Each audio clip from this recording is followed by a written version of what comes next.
This is Johnston and Terminating Cat6 cable.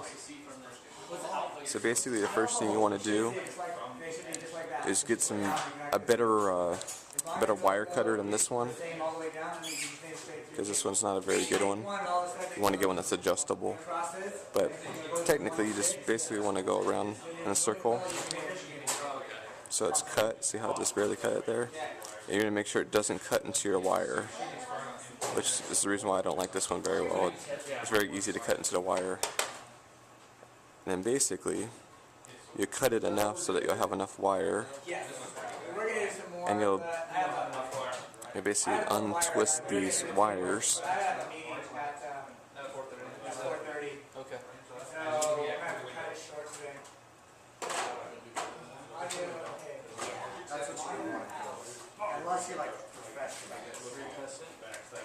And when I undo it, I try to keep them away from each other to start.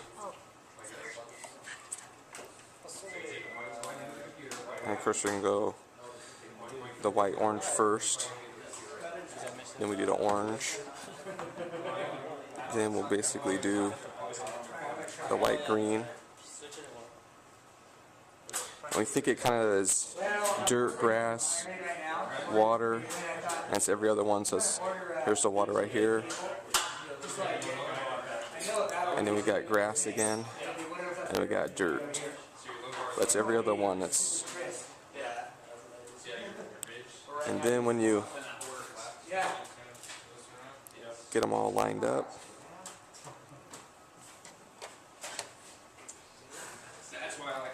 you can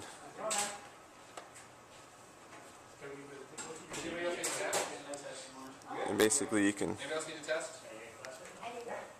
cut it so they're kind of straight, just like that. Then what we'll end up doing is you slide this little guide over it, and there's some that don't have the guide, which I think are easier to use than the kind with the little guide here.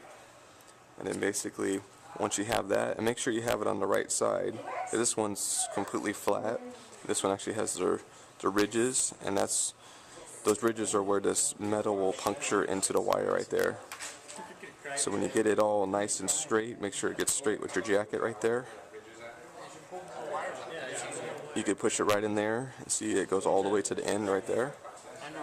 And then you want to make sure that when it crimps, your white shielded part is actually crimped on there.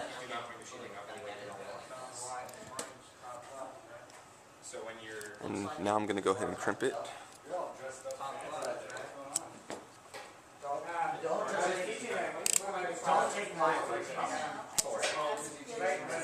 And there we go. It's all set. And when you first start, you definitely want to put this boot on first.